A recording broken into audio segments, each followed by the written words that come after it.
Assalamualaikum warahmatullahi wabarakatuh. Selamat malam, salam sejahtera untuk kita semua. Yang terhormat narasumber pada malam hari ini, Ibu Korati Ayun, MPDI. Beliau adalah dosen Pendidikan Agama Islam Universitas Lamalang, juga selaku kajian atau unit kajian kurikulum dan tentang pendidikan agama Islam di Unisma. Juga beliau adalah sering melakukan seminar-seminar tentang pendidikan di Kabupaten Malang dan di beberapa sekolah. Dulu juga mantan guru beliau ini. Mantan guru yang berprestasi, setelah itu sekarang sudah menjadi dosen. Terima kasih Bu Kurati Ayun dan MPDI sudah bergabung pada malam hari ini. Dan seluruh teman-teman mahasiswa program modul Nusantara, kita bersyukur, puji Tuhan pada malam hari ini diberikan kesehatan, kekuatan, kesempatan untuk melakukan refleksi di kebinekaan.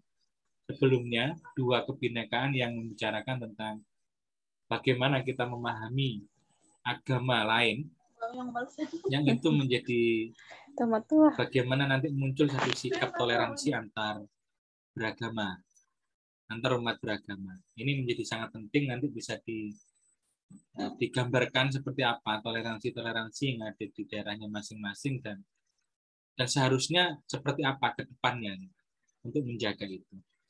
Belum itu, sebelum kita melakukan diskusi dengan narasumber, kita refleksi dulu, kita rileks dulu dengan mendengarkan lagu tentang kebinekaan, tentang bagaimana keberagaman Indonesia ini, dan bisa nanti bersama-sama untuk menyanyikan lagu ini ya. Ini bisa dihidupkan nanti suaranya, bisa bareng-bareng.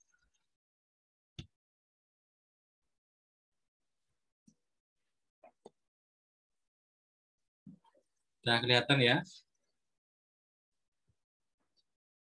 Iya Pak. Sudah Bapak. Oke.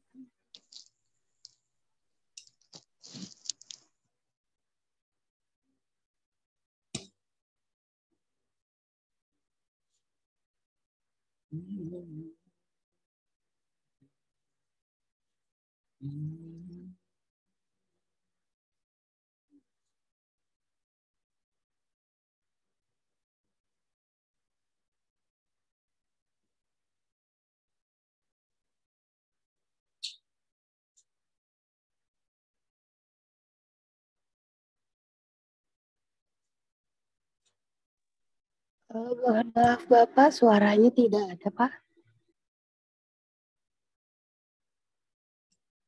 Suaranya kedengeran enggak? Tidak Pak. Tidak ya?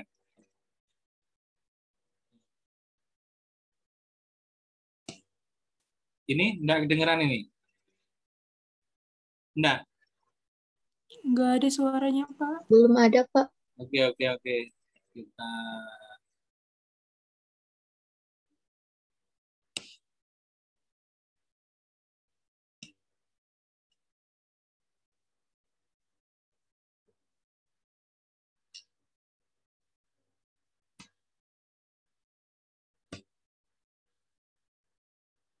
ada yang pernah muter langsung dari YouTube biar suaranya kedengaran.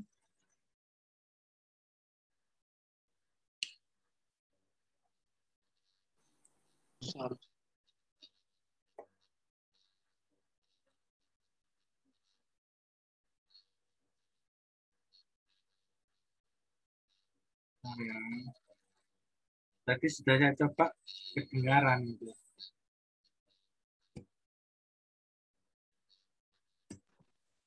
Izin Pak, mungkin udah dicentrang yang share with sound-nya. Yang di mana nih? Di stop share dulu Pak. Coba Bapak stop share dulu. Nanti itu ada di bawah pilihannya. Ini.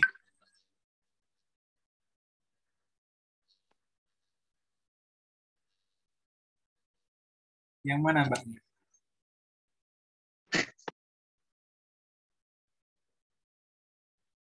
Oke, Mbak siapa ini? Tak jadikan kuasanya. Bisa bantu saya. Mbak Gina. Mbak Gina. Biar kita santai-santai dulu nih nanti. Mbak Gina.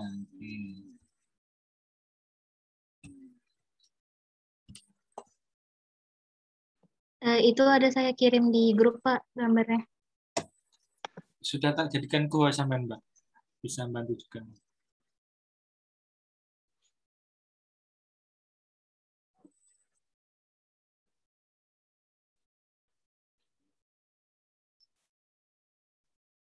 Bisa bantu saya?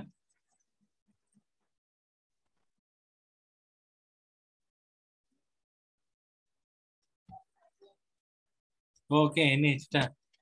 Oke Mbak, sudah Mbak.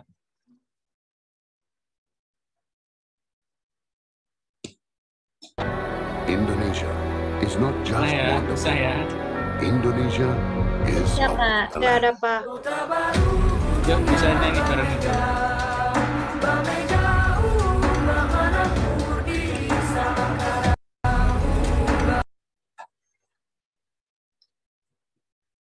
Nyale kok bagus.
Ini versi Jawa, versi Jawa. Bali.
sekalian, dengan ini menyatakan kemerdekaan Indonesia.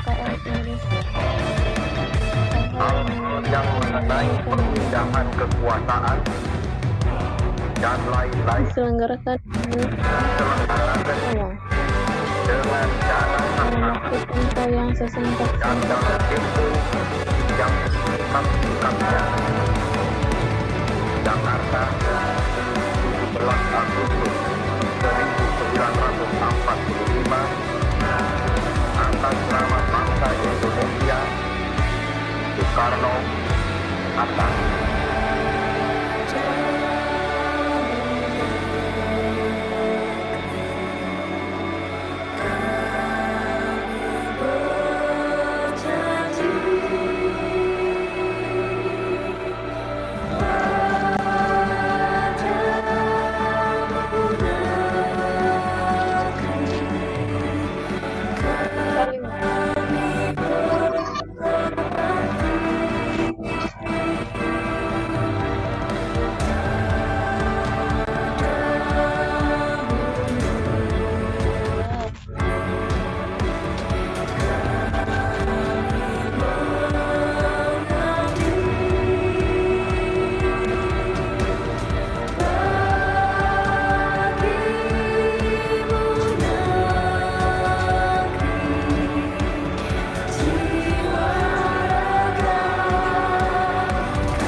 Baik, terima kasih teman-teman semua.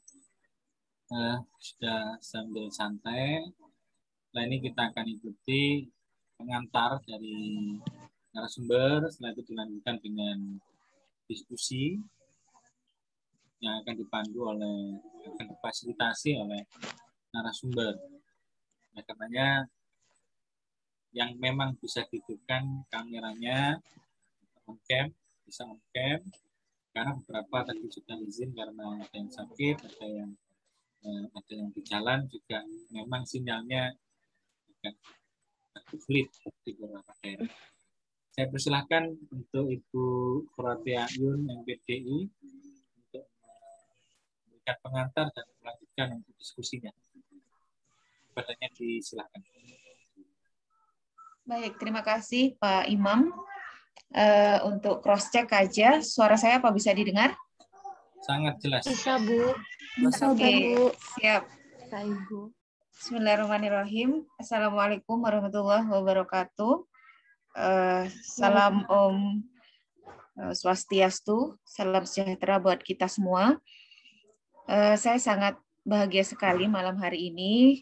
Yang pertama, saya mengucapkan terima kasih banyak pada Pak Imam Syafi'i, rekan saya dari Unisma, atas kesempatannya. Dan tentu yang saya banggakan, saya sayangi seluruh peserta modul Nusantara yang pada malam hari ini kita akan diskusi bareng gitu ya. Tapi sebelumnya, Mbak Yun ingin kenalan dulu lah. Nggak kenal maka nggak sayang nanti. Walaupun cuma malam hari ini saja kita ketemu, tetapi semoga pertemuan ini benar-benar berkesan gitu ya. Makanya lebih baik kita awali dengan kenalan aja dulu. Gak apa-apa ya Pak Imam, saya pengen kenal dulu dengan Mbak dan Mas semuanya. Bisa. Nanti bisa ditanya juga asal dari mana teman-teman. Oke, siap. Ini saya sampai jam berapa Pak Imam? Maksimal jam 9. Maksimal jam 9. Setelah itu ngantuk ya? Baik, ada waktu sekitar 1 jam 15 menit ya. Perkenalkan, saya lebih dulu ya, memperkenalkan diri. Saya Bu Ayun, biasa dipanggil Bu Ayun setiap harinya. Saya ngantor bersama Pak Imam di Unisma. Setiap hari kita juga banyak diskusi dengan teman-teman kalian di Unisma. Tidak menutup kemungkinan juga di luar Unisma, karena kebetulan saya juga jadi DPL di program Kampus Mengajar 2, sehingga banyak bertemu dengan para mahasiswa di luar kampus kami. Dan pada malam hari ini, ditambah lagi oleh Pak Imam dengan saya bisa ketemu dengan kalian semua, tentu membuat rasa bahagia saya menjadi bertambah begitu, karena punya banyak teman untuk diskusi dari berbagai macam kampus tentunya ini ya, dan dari berbagai macam daerah pula. Oke, itu dari saya sekilas. Yang lain-lain nanti boleh ditanyakan kalau ada waktu ya. Dari kalian mungkin bisa saya sambil bertanya aja ya. Kalau di layar setelah saya itu ada Mbak Nur Andini Oktaviana. Dari mana Mbak? Iya Kak. Kampusnya dari mana? Nama saya Nur Andini Oktaviana dari Universitas Hasanuddin. Oke, dari Hasanuddin ya. Ya. Kemudian ada Mbak Gina. Mbak Gina dari mana? Mbak Gina Salsabila. Halo. Ya, halo. Dari mana? Dari Universitas Lambung Mangkurat, Kalimantan Selatan. Oh, Lambung Mangkurat. Kemarin pas kita ada lomba menang loh. Dari Lambung Mangkurat, lomba podcast. Oke. Iya, congratulations ya buat kampusnya. Kemudian ada Mbak Afdaliana Ma'rifah. Dari mana Mbak? Dari Universitas Haluoleo Kendari. Kendari ya? Iya. Oke, selanjutnya ada Mbak Sukma. Dari mana Mbak? Dari Universitas Negeri Gorontalo, Bu, Sulawesi. Sulawesi. Oke. Selamat malam Sulawesi ya. Kemudian ada Mas Jabal Amirul Jaman. Dari mana Mas? Saya dari Universitas Negeri Gorontalo, Bu. Oke. Lumayan jauh-jauh ya. Kemudian ada Tabita Karangan. Dari mana Mbak? Saya dari Universitas Pro Aminata Palopo, Bu, Sulawesi Selatan. Sulawesi. Oke. Ada Mbak Restika Ariati. Halo Mbak, dari mana? Dari Universitas Nusa Cendana, Kupang, Ibu. Oh iya, salam kenal ya untuk orang Kupang nih. Kemudian ada Mbak Wawin. Dari mana Mbak? Dari Universitas Negeri Gorontalo. Gorontalo. Oke, ada Wulan. Dari mana Mbak Wulan? Perkenalkan Ibu, saya dari Lombok, dari Universitas Mataram, Nusa Tenggara Barat. Oke, Lombok. Tapi nggak pedes kan ya? Orangnya manis kok. Insya Allah. Oke, Mbak Sukma. Mbak Sukma Dewanti. Ya, Bu. Dari mana, Mbak? Dari Universitas Negeri Gorontalo, Bu. Udah tadi. Udah tadi ya? Iya, Bu. Oh, udah. Ternyata slide-nya pindah. Muhammad Alim. Universitas Mula Warman. Oh, dari ini ya, Kalimantan ya? Mic-nya masih di-mute, Mas. Oh, maaf, Bu. Dari Kalimantan Timur. Iya, dari apa? Kalimantan Timur. Iya, Bu. Juwita Lastarina. Ada orangnya nggak ini? Ada Bu, tapi izin off cam karena lagi sakit. Oke, siap. Dari mana, Mbak?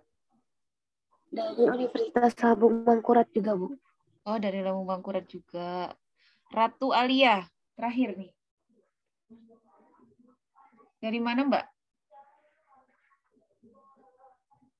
Halo, Mbak Ratu Alia. Masih ready? Masih online kah?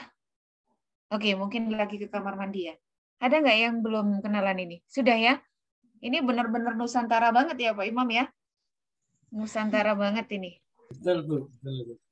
Siap. Malam hari ini kita akan diskusi dan refleksi tentang kebinekaan sesuai dengan materi yang sudah kalian dapatkan sebelumnya.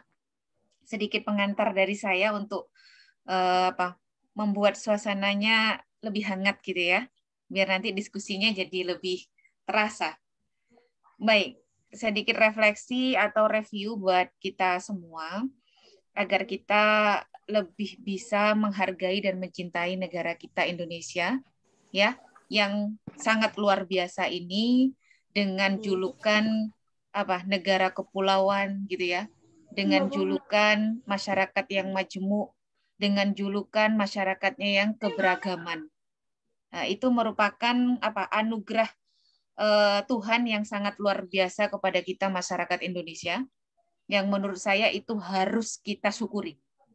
Karena tidak semua masyarakat di belahan dunia ini diberi nikmat yang begitu besar seperti kita bangsa Indonesia. Ya, mulai dari keberagaman sukunya, adat istiadatnya, budayanya, golongannya, dan bahkan agamanya. Gitu ya. Terbukti sampai hari ini kita masih bisa mempertahankan kemerdekaan ini setelah kurang lebih 3 abad kita memperjuangkan itu. Walaupun tidak sedikit kita sudah melewati berbagai macam konflik gitu ya di negara kita, akan tetapi dengan adanya kalian-kalian ini tentunya Indonesia di masa mendatang itu akan benar-benar menjadi negara yang lebih maju pastinya. Kenapa? Karena kalian menurut saya adalah dengan ikut program ini adalah kader Bhinneka Tunggal Ika gitu ya, atau duta moderasi beragama. Tentunya negara kita akan semakin hidup damai dengan adanya kalian-kalian ini. Seperti itu. Nah, karena seperti yang saya bilang tadi bahwa keberagaman yang kita punya di Indonesia itu adalah anugerah dari Tuhan. Oleh karena itu, jika kita mengingkari itu, tidak menjaga itu, berarti kan kita mengingkari mengingkari pemberian Tuhan. Ya.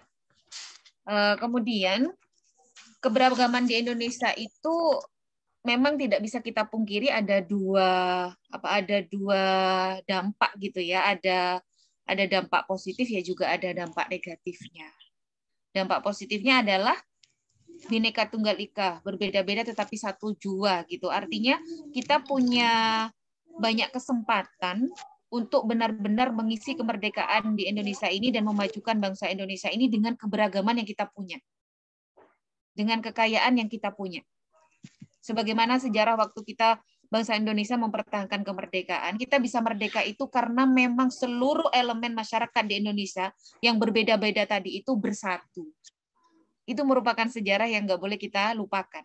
Bahwa dengan kita bersatu, kita akan menang. Ya. Nah, bagaimana sekarang kita mengisi kemerdekaan ini, itu tentunya akan lebih sulit sebenarnya. Karena apa? Karena kita tidak melawan penjajah hari ini. Tetapi kita melawan bangsa kita sendiri. Alias kita sedang melawan dan menghadapi diri kita sendiri sebenarnya.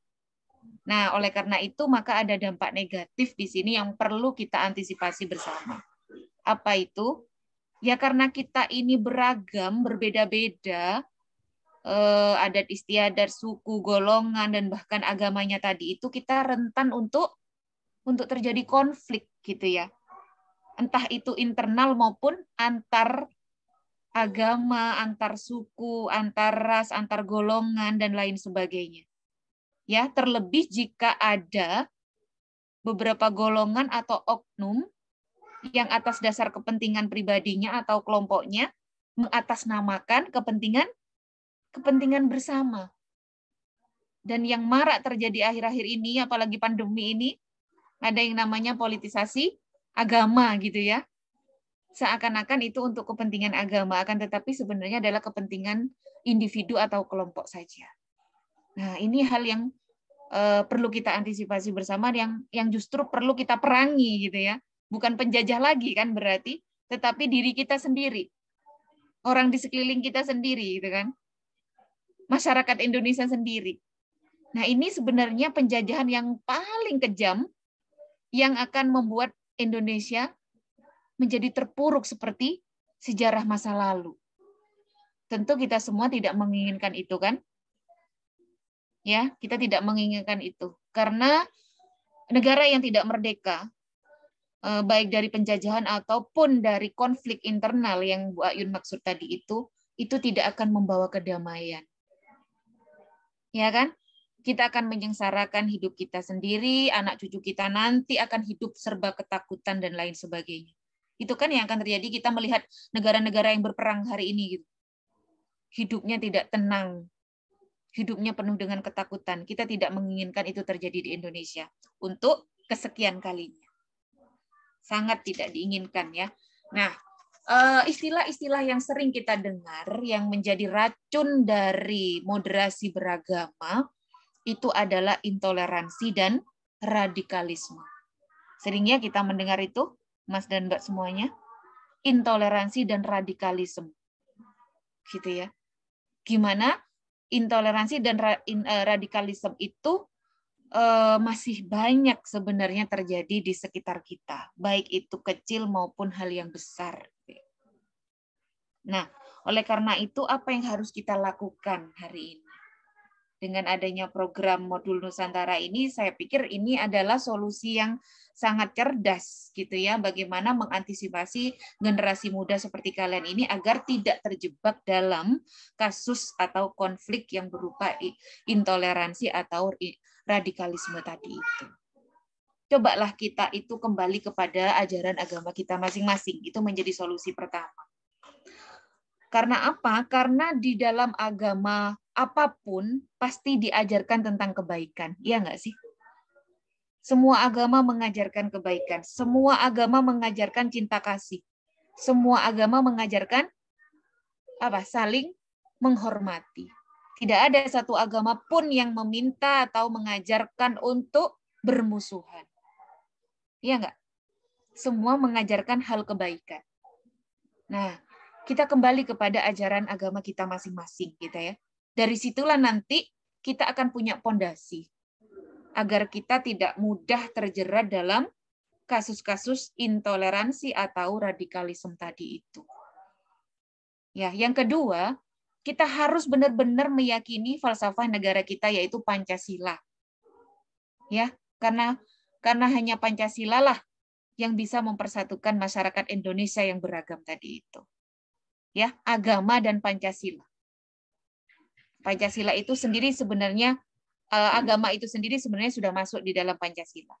Jadi kalau kita bicara tentang NKRI maka kita bicara tentang Pancasila. Seperti itu.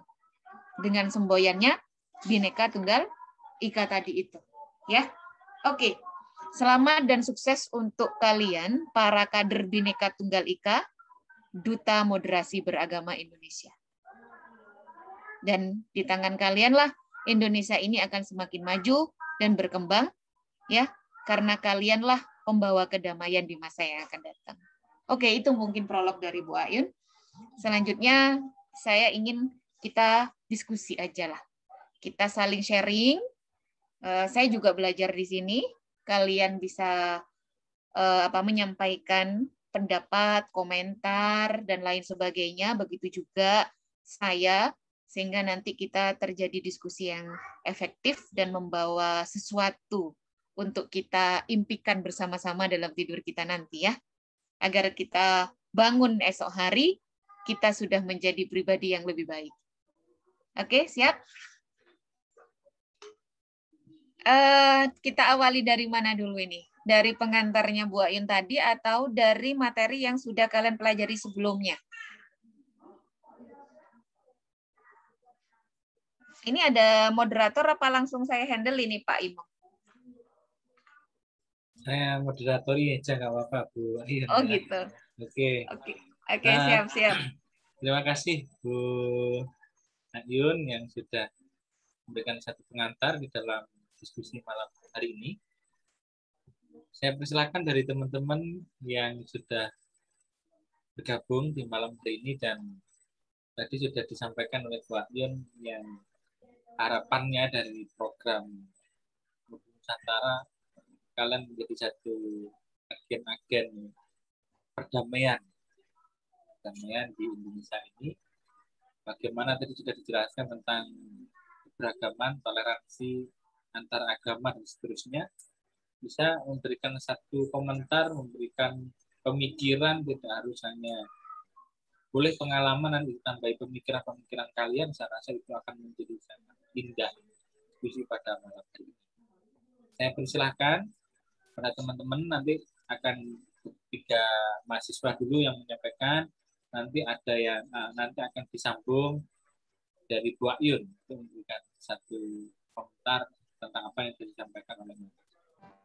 Saya persilahkan, bisa jadi dari yang paling timur ya, Maluku. Maluku apa paling timur? Restika Aryati. Ini saya rasa banyak hal tentang toleransi beragama. Saya persilakan Mbak Restika. Baik. Selamat malam Pak dan Ibu. Selamat malam. Terima kasih untuk waktu dan kesempatan yang diberikan kepada saya. Saya akan bercerita sedikit tentang daerah saya, Nusa Tenggara Timur, Ibu. Siap. Jadi, seperti yang tadi Ibu bilang, kalau kita Indonesia ini berbeda-beda, tetapi tetap satu, dengan semboyannya itu Bhinneka Tunggal Ika. Jadi kami di NTT ini ada beberapa pulau, Ibu. Ada Pulau Rote, Pulau Timor, Pulau Sumba, Pulau Alor, terus ada Pulau Flores. Dan di situ, dan kami juga ada berbagai macam suku, berbagai macam agama, tapi puji Tuhan Nusa Tenggara Timur ini sebagai salah satu daerah yang memiliki toleransi yang tinggi, Ibu. Mungkin sedikit dari saya, Ibu. Terima kasih. Sama-sama. Oke. Terima kasih Mbak Restika. Saya persilahkan yang sudah amkem dulu, Mbak Tabita Karangan. Saya persilahkan.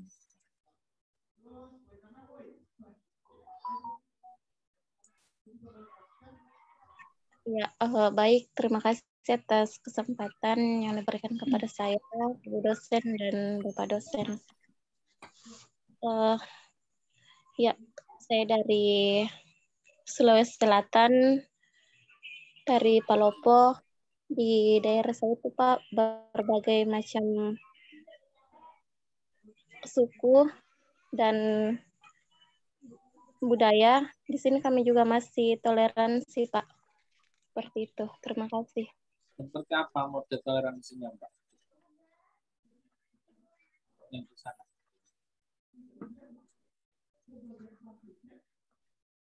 Mbak Tabita? Iya, Pak. Bentuk toleransinya seperti apa? Iya, Pak. Contohnya masalah beragama. Di sini, Pak, masih saling menghargai kebudayaannya, Pak. Oke. Saya persilahkan Mbak Nur Andini. Baik, Pak. Terima kasih atas kesempatannya. Untuk di daerah saya, Goa, Sulawesi Selatan, di sini tuh toleransinya cukup baik ya, Pak. Tapi didominan oleh agama Islam sama Kristen. Dan saya belum mendapati agama selain itu, Pak. Di daerah saya. Tetapi agama Islam sendiri itu punya banyak aliran kayak gitu, tarekat.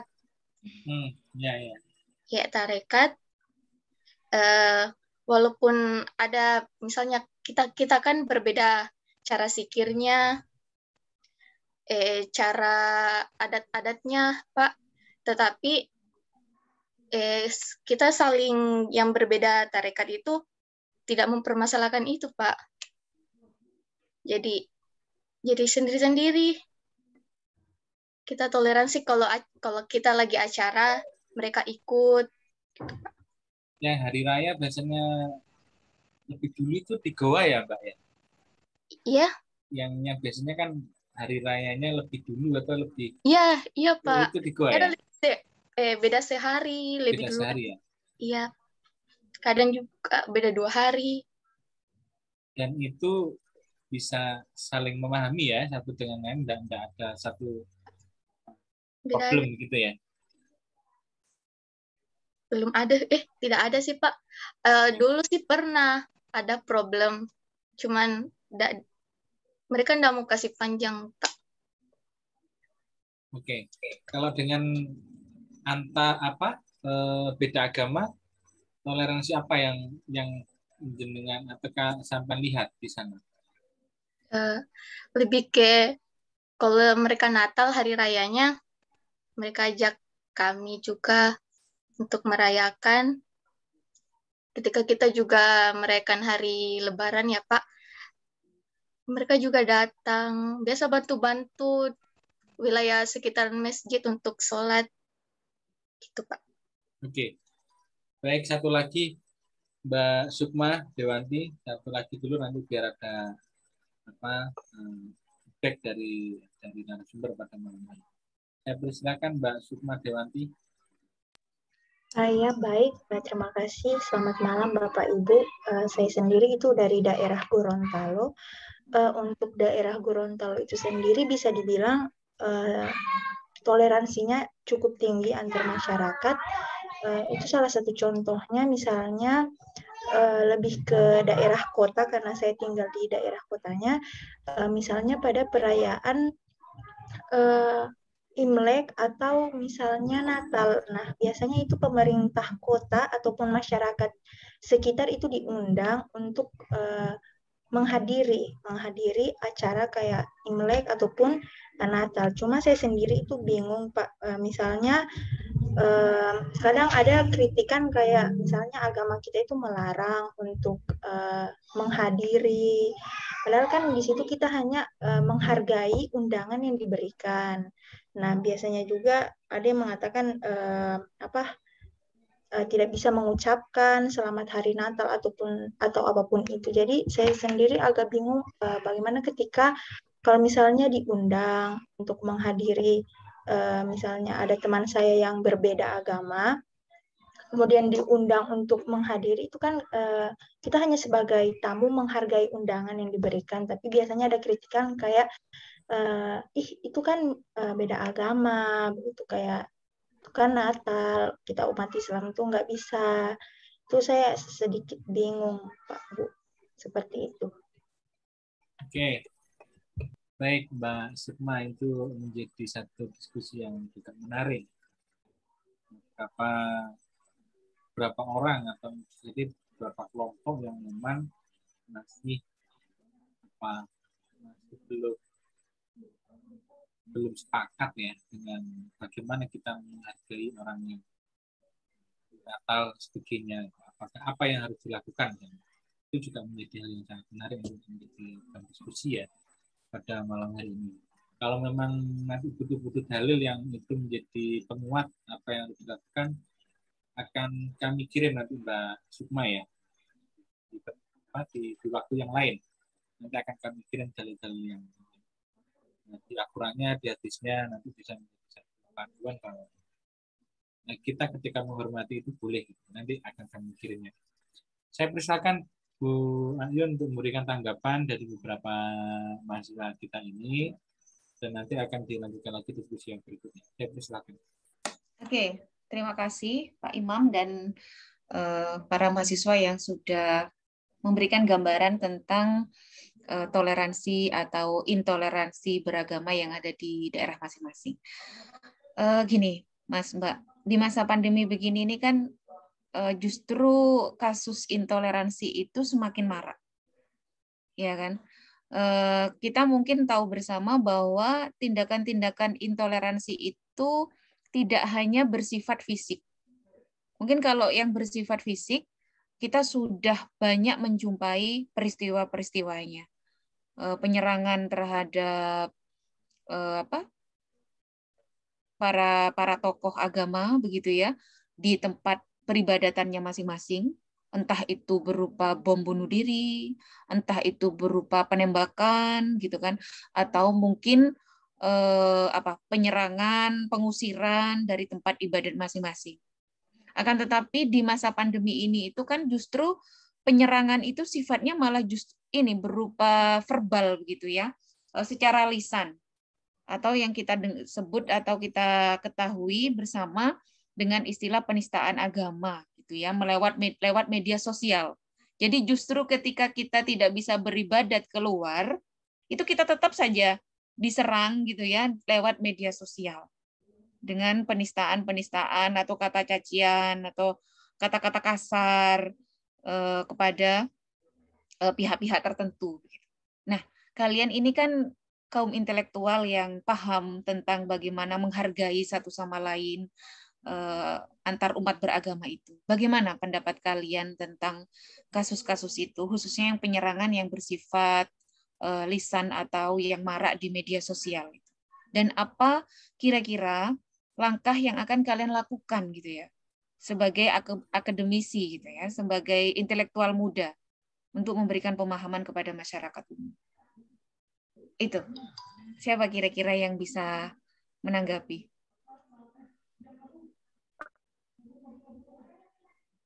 Ya, silakan. Mas Alim mungkin. Mana Mas Alim ini? Iya, Mas Alim. Iya, Pak. Silakan, Mas Alim. Saya ingin bertanya, Pak, terkait gimana intoleransi. Kemarin kan sempat trending, Pak, terkait penghinaan tokoh wakil presiden gitu, Pak. Dari BEM Universitas Malawarma sendiri kan, Pak. Mungkin dari ibunya melihat dari sudut pandang politik atau dari pandang kemanusiaan gimana nih, Bu? Bukan menghina sih, ya, memberikan diksi bahwasanya wakil presiden patung gitu, patung yang memang dari kinerjanya kan memang kurang terlihat gitu sebagai wakil presiden, harusnya lebih aktif juga. Mungkin dari sudut pandang Ibu bagaimana, apakah wajar saja jika memang diksi yang digunakan adalah patung gitu, Bu, atau bagaimana, Bu? Terkait beliau dulu kan wakil presiden tokoh ulama besar di Indonesia. Mungkin ya, terima kasih. Sebelum ke Mbak Yun, ini Mas Alim ini update banget kalau berita-berita begini. Kenapa Pak Imam? Mas Alim ini update banget ini. Berita-berita yang baru ini sangat cepat ini. Oke. Sebenarnya tadi Bu Ayun mau bertanya Mas Alim. Kita nampaknya sehati nih saling bertanya ya. Saya juga sempat bertanya itu gitu kan. Bagaimana pendapat kalian yang hari ini kalian pasti update seperti Mas Alim kan? Kalau tentang penyerangan yang berbau fisik tadi kan memang sudah sering terjadi. Dari dahulu sampai hari ini mungkin masih aja terjadi. Cuman dengan adanya pandemi, orang tidak pergi ke tempat peribadatan, justru malah penyerangannya kan lewat media sosial gitu kan, dengan kata-kata kasar atau penistaan agama lah ya bahasanya. Sebenarnya tadi saya juga bicara itu Mas Alim. Saya justru ingin tahu pendapat kalian ini. Pendapat kalian di mana di sini kebetulan kita sedang duduk bareng ini yang tidak hanya dari satu agama tapi beberapa agama gitu ya. Nah, ini kan langsung kepada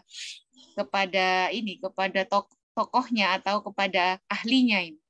Justru Bu Ayun ingin tahu itu pendapat kalian gimana. Gimana Mas Salim? Ini saya dulu yang nanya apa Mas Salim dulu ini yang nanya ini? Boleh sih dari Ibu. Gantian. Sebelum saya pengen ada komentar dari temannya dulu deh. Intinya kan pertanyaan saya sama Mas Alim ini sama sebenarnya. Intinya sama. Kira-kira ada tanggapan nggak sebelum saya yang ngomong gitu ya? Nanti kalau saya ngomong duluan jadi game over ini. Saya persilakan yang lain. Kalau dari saya boleh berkomentar kan Bu? Dari sudut pandang saya sih Bu. Oh boleh. Nggak apa-apa. Kalau dari sudut pandang saya pribadi sih, kalau dari sisi ulamanya kurang etis gitu Bu ya, menyetarakan tokoh ulama besar menjadi patung gitu. Tapi kalau dilihatnya dari di politik yang menggunakan diksi ataupun akhir seperti itu mungkin wajar-wajar saja Bu, karena dalam politik kan tidak mengenal latar belakang apapun. Sebagai politisi harus siap dikritik dan lain sebagainya gitu, terkait kinerjanya kan, bukan terkait individunya gitu.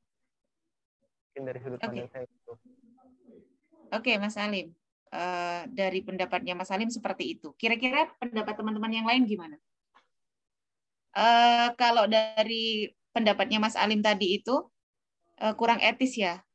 Kalau misalnya kita mengumpamakan tokoh, apalagi ini adalah pemimpin kita gitu ya, dengan kalau kata-kata yang kurang pantas. Gimana, Mas? Kalau dari sisi keagamaan ya, tapi kalau dari sisi politik ya wajar-wajar saja Bu menggunakan diksi yang seperti itu Bu. Oke, itu pendapatnya Mas Alim ya. Tapi kalau dari faktor politik sih nggak ada masalah, Bu. Nah, kira-kira teman-teman sepakat nggak dengan itu? Oke, kalau dari segi etika atau moral atau akhlak, kita sepakat itu tidak pantas ya. Iya, Bu. Kita deal itu ya, itu tidak pantas ya. Apalagi beliau ini adalah pimpinan kita gitu ya. Selain memang kita di agama kita diajarkan untuk patuh gitu kepada pemimpin, juga kita diajarkan bagaimana menghormati orang yang lebih tua. So di sini kita sepakat ya, itu kurang etis, nggak sopan gitu kan. Nah, gimana kalau itu dilihat dari sudut pandang politik? Kalau menurut Mas Alim sih tadi sah-sah aja sih Bu, politik itu ya memang perlu penuh dengan politisasi. Nah, yang lain gimana? Izin Bu, saya sedikit Bu. Oke, siap, Mbak Ulan. Sebenarnya bukan sepakat dengan kata Mas Alim ya, tapi kalau melihat dari kenyataan yang sering banget terjadi tuh Bu, ya memang wajar-wajar saja kalau itu terjadi dan kita lihat dari sisi politiknya, karena memang kalau politik itu ya kalau nggak balas dendam itu bakal ada kebencian, saling menghina, itu pasti bakal terjadi Bu. Jadi kalau kita lihat lagi, apalagi nih kalau mahasiswa mungkin sudah paham sekali bagaimana kalau di dunia politik itu ya kalau kalah pasti bakal menyerang. Seperti itu sih Bu, kalau yang memang saya lihat selama ini politik memang ya tidak bisa dihindarkan dari kebencian, saling hina, tapi kembali lagi bagaimana kita ke pribadi kita masing-masing. Kita tidak boleh, kita harus melawan emosi kita sendiri, kita harus bisa mengontrol emosi kita terhadap hal-hal yang seperti itu. Apalagi kalau kita sepakati tadi bahwa hal itu tidak bisa kita benarkan, apalagi sampai mencaci, menghina pemimpin sendiri, itu kan nggak baik gitu Bu ya. Jadi ya kalau saya sih sepakat yang dibilang Mas Alim, karena memang kenyataannya seperti itu. Tapi nanti bisa diperbaiki bersama-sama, namanya juga pendapat kan bisa berbeda-beda Bu. Gitu, terima kasih. Oke, Mbak Ulan. Ada yang lain?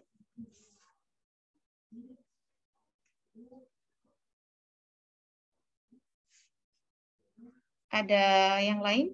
Dari ini cowoknya ada berapa nih Pak Imam? Ada Mas Jabal itu loh, Mas Jabal Amirul Zaman.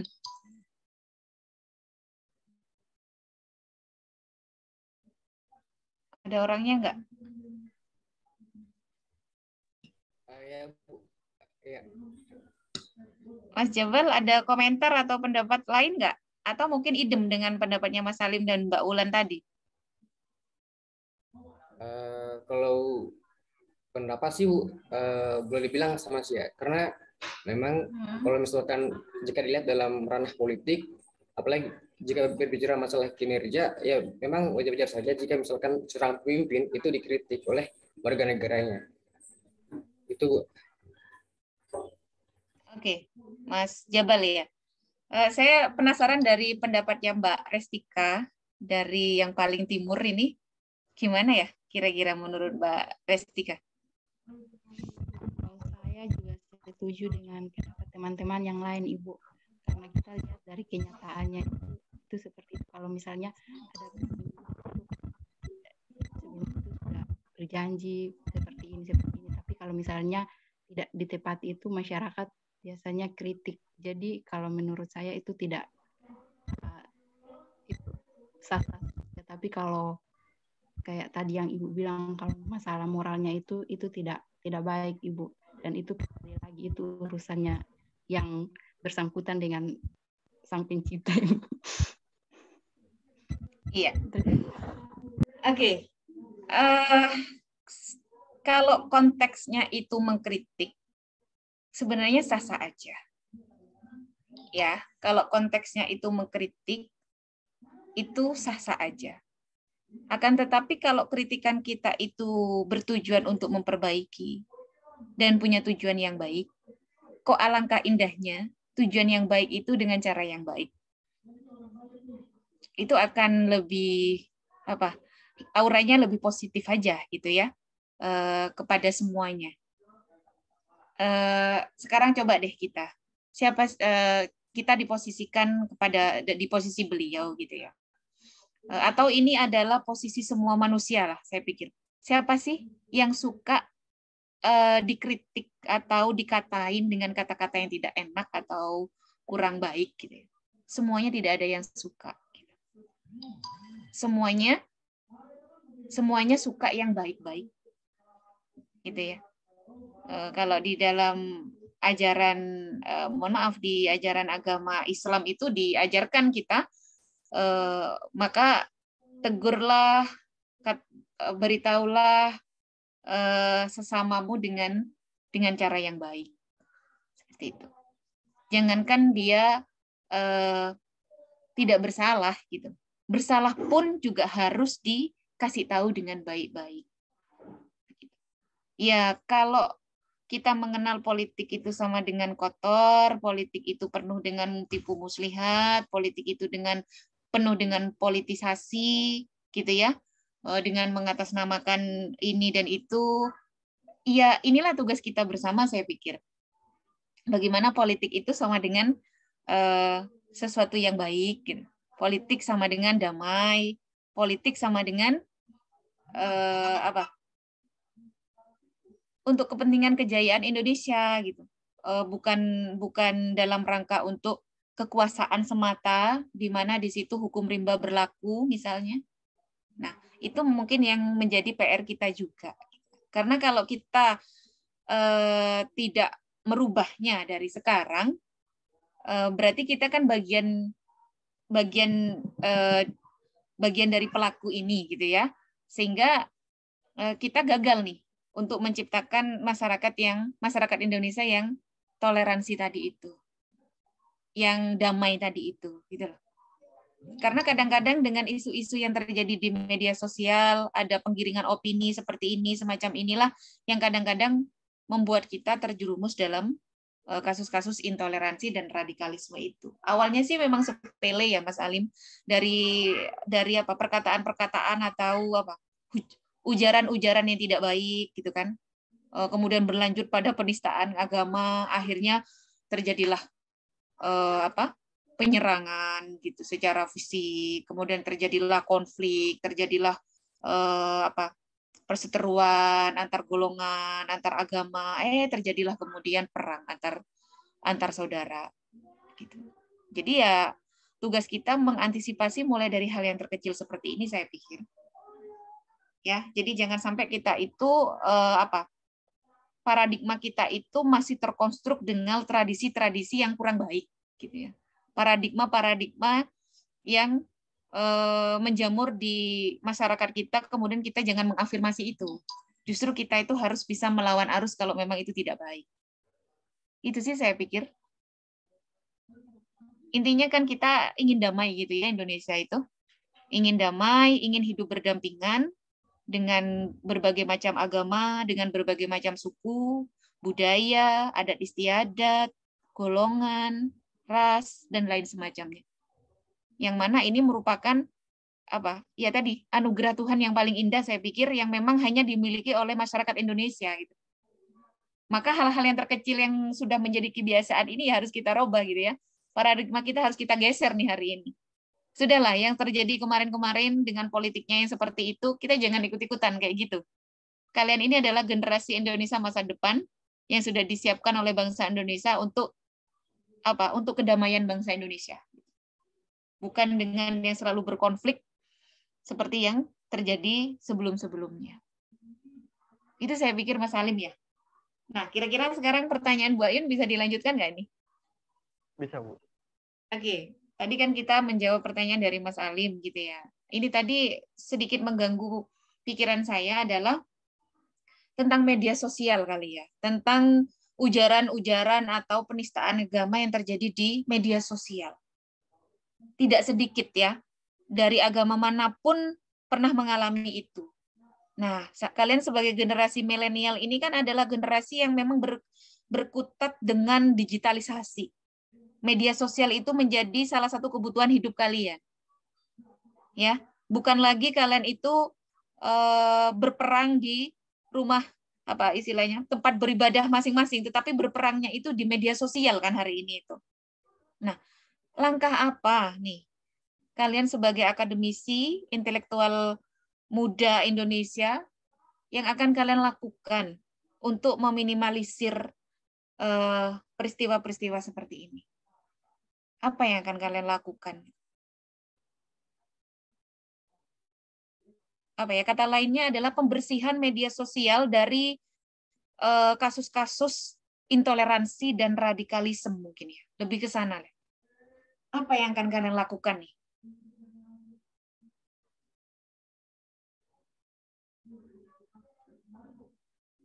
Ada yang bisa membantu saya untuk menjawabnya? Atau memberikan gambaran begitu? Kalau dari saya sih, saya izin menjawab ya Bu. Oke, boleh. Mas Alim boleh on cam nggak sih? Saya kan jadi penasaran gitu kan yang ngomong sama saya ini. Saya cukur rambut Bu. Kenapa? Lagi cukur rambut. Maaf. Oh, jadi cukur rambut. Nggak apa-apa, saya bisa ngelihat mas-mas yang tukang nyukur juga kan? Maaf ya Bu. Iya, oke, nggak masalah. Silakan Mas Alim. Terkait dari sudut pandang saya sih Bu, terkait tadi radikal yang terjadi ataupun hal-hal yang disebut ujaran kebencian yang ada di media sosial itu, kalau dari saya pribadi bagaimana cara menanggulangi, saya harus melihat dari berbagai sudut pandang. Terus saya juga harus mengkonfirmasi terkait kejadian-kejadian gitu, nggak langsung ngambil. Mic-nya mungkin lebih dekat Mas, biar suaranya lebih ketangkap dengan jelas. Mungkin saya sesi terakhir sih Bu, kalau boleh Bu, biar. Halo Bu. Gimana? Sesi terakhir aja Bu, nggak mau habis teman-teman. Jadi terakhir? Iya, sesi yang terakhir Bu. Oh gitu. Oke, dirampungkan dulu ya, dikelarkan dulu cukurnya mungkin ya, biar lebih fokus nantinya. Rambutnya tak bagus, Lim. Maaf ya, Pak. Sekalian nanti bisa dikasih tahu ya hasil cukurnya gimana. Oke, Mas Halim dikip dulu ya. Mas Halim, yang lain.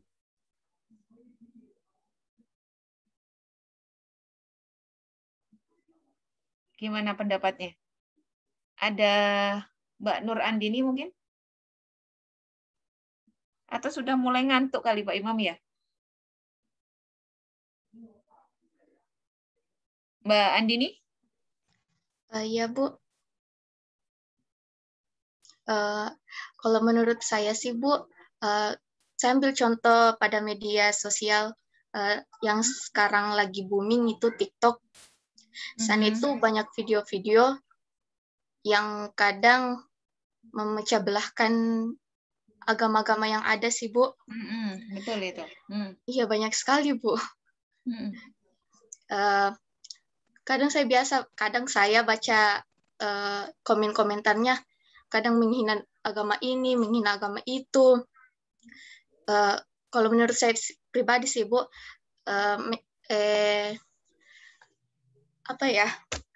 agamamu agama, bagiku agamaku, bagimu agamamu.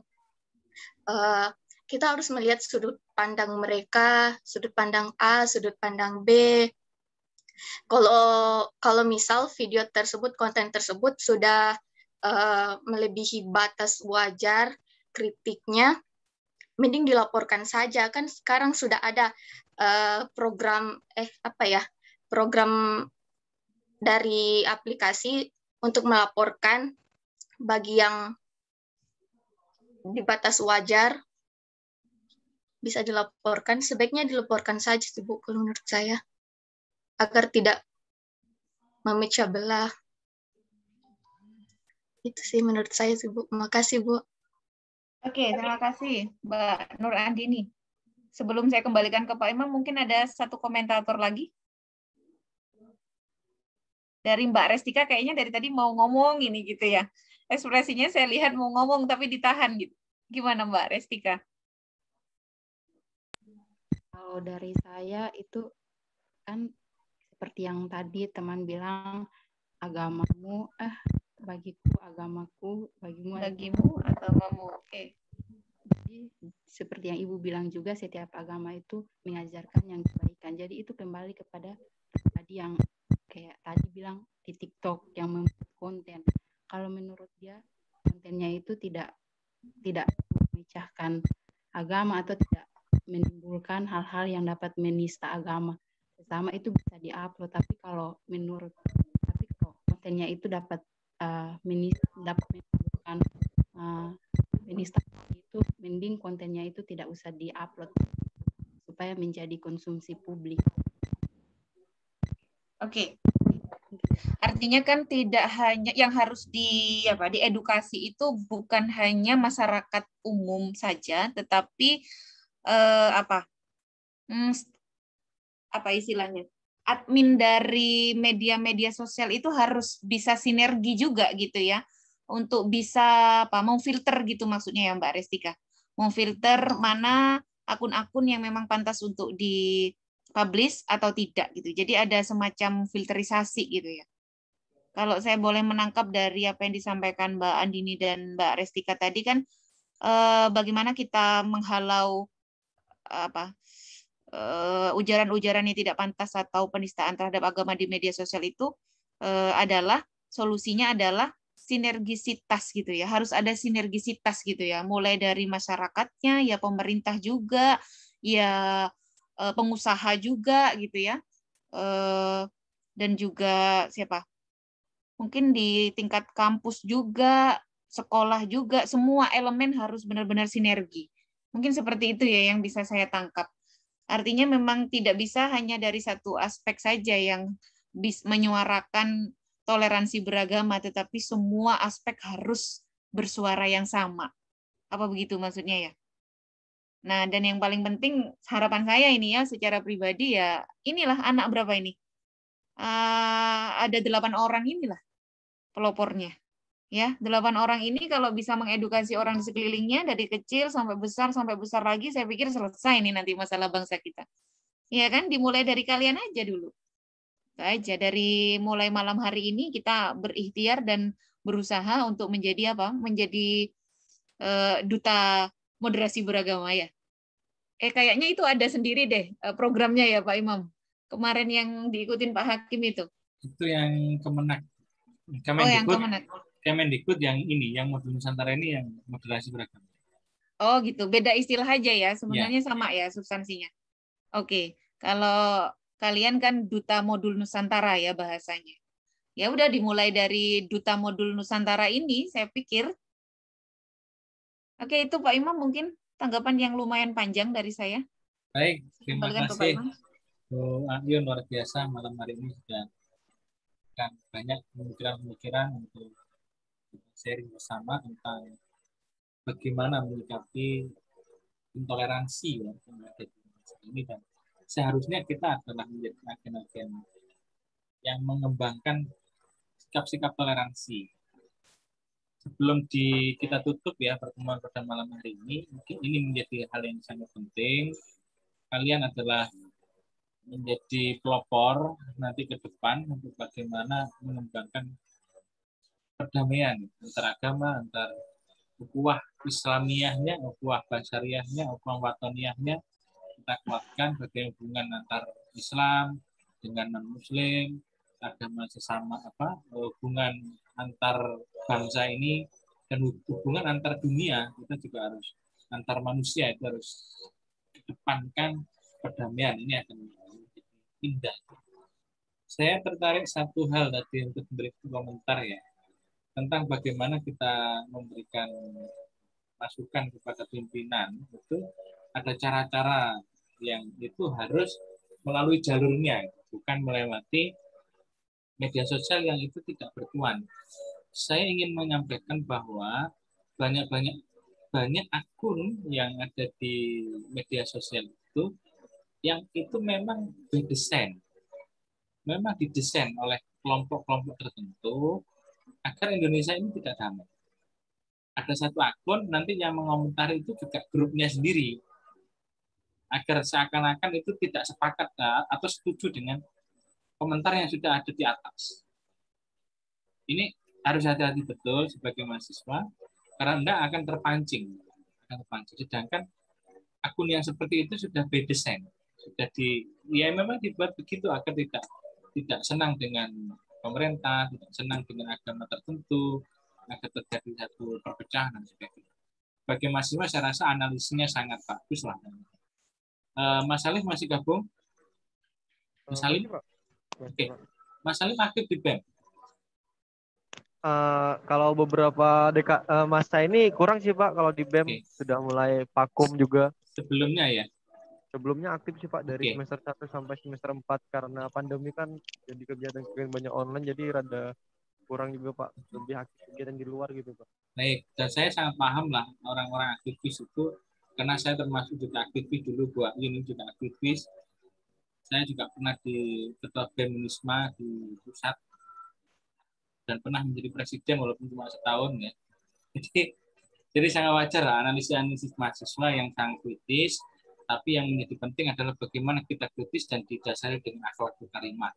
Akhlak yang baik itu menjadi poin plus, poin hal yang sangat penting untuk kita utamakan.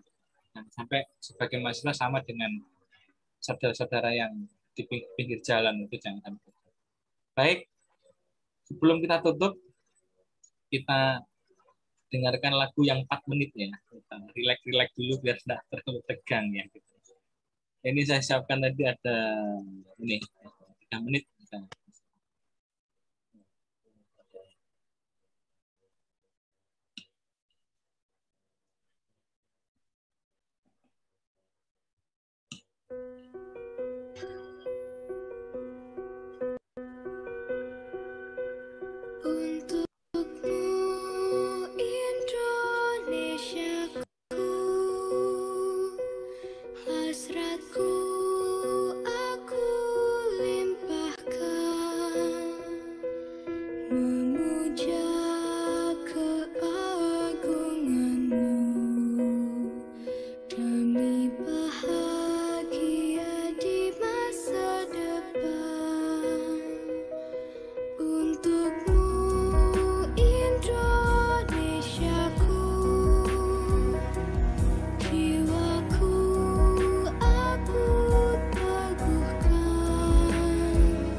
Baik, saya rasa